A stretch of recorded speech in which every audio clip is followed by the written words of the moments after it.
nomor 7, sebanyak 20 gram sampel diketahui mengandung K2CO3. Jadi K2CO3-nya itu adalah bagian dari sampelnya. Jika direaksikan dengan asam klorida, maka akan dihasilkan larutan kalium klorida, gas karbon dioksida, dan air. Persamaannya kita setarakan dulu seperti ini. Jika seluruh K2CO3 dalam sampel tepat bereaksi dengan 100 ml asam klorida 0,1 molar, maka kandungan K2CO3 dalam sampel adalah, nah kita hitung dulu jumlah mol HCl. Pakai persamaan molaritas ya. Jadi jumlah molnya 10 milimol kalau dihitung berarti K2CO3-nya 5 milimol sesuai dengan perbandingan koefisien. Karena MR K2CO3-nya bisa kita hitung 138, jadi kita bisa menghitung berapa masanya. Nah, ngitung masanya pakai persamaan yang ini. Jadi nanti kita dapat masanya 5 dikali 138. Jadi 690 mg ya, ingat karena N-nya milimol. Jadi di dalam sampel K2CO3-nya itu adalah 690 mg. Dari total sampel 20 gram. Sorry, ini ada ralat, ini sampelnya harusnya 2 gram ya. Jadi sampelnya 2000 mg. Persentasenya berarti 690 per 2000 dikali 100%. Nomor 8, reaksi antara larutan kalium hidroksida dan gas karbon dioksida diketahui dapat menghasilkan larutan kalium karbonat dan air.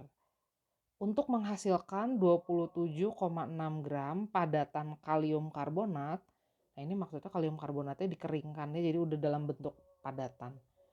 Maka diperlukan larutan kalium hidroksida 0,2 molar sebanyak berapa liter? Persamaannya kita setarakan dulu. Mulai dari unsur K, terus dicek unsur H-nya. C dulu, udah gitu H, terakhir O, udah sama ya semua. Nah, yang bisa kita hitung jumlah molnya K2CO3 nih. Cara ngitung molnya berarti massa dibagi MR. MR-nya tinggal dihitung, MR K2CO3 138. Nah, jadi jumlah molnya 0,2 mol. Jadi kita bisa menghitung jumlah mol KOH-nya. Koefisien KOH 2 kali lipat koefisien K2CO3. Jadi jumlah molnya juga 2 kali lipat. Volumenya berarti jadi mol dibagi molar ya.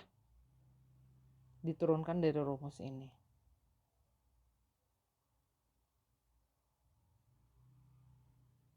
Nah, jadi kita dapat 2 liter volumenya.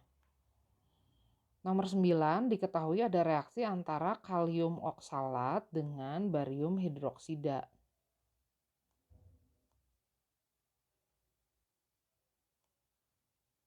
Persamaannya disetarakan dulu seperti itu. Yang direaksikan itu adalah 100 ml kalium oksalat 0,1 molar dengan 200 ml barium hidroksida 0,05 molar. Nah, ini tipe soal yang kedua reaktan bisa kita hitung dulu jumlah molnya. Jadi kita harus mengecek mana reaktan yang habis dan mana yang merupakan reaksi pembatas. Caranya kita hitung dulu jumlah mol mula-mulanya. Ini ada data volume dan ada molar, jadi kita hitung jumlah molnya dengan persamaan ini. Kalau dihitung jadi 10 milimol masing-masing reaktannya. Produk belum ada. Kita cari reaksi pembatasnya, jumlah mol mula-mula per koefisien yang lebih kecilnya yang mana. Nah, ternyata sama kan. Kalau sama berarti keduanya habis atau tepat bereaksi. Jadi jumlah yang bereaksi untuk kedua reaktannya masing-masing 10 milimol. Produknya berarti 10 dan 20 milimol ya. Yang ditanya di soal ini adalah massa endapan. Endapan itu berarti produk yang bentuknya solid atau barium oksalatnya.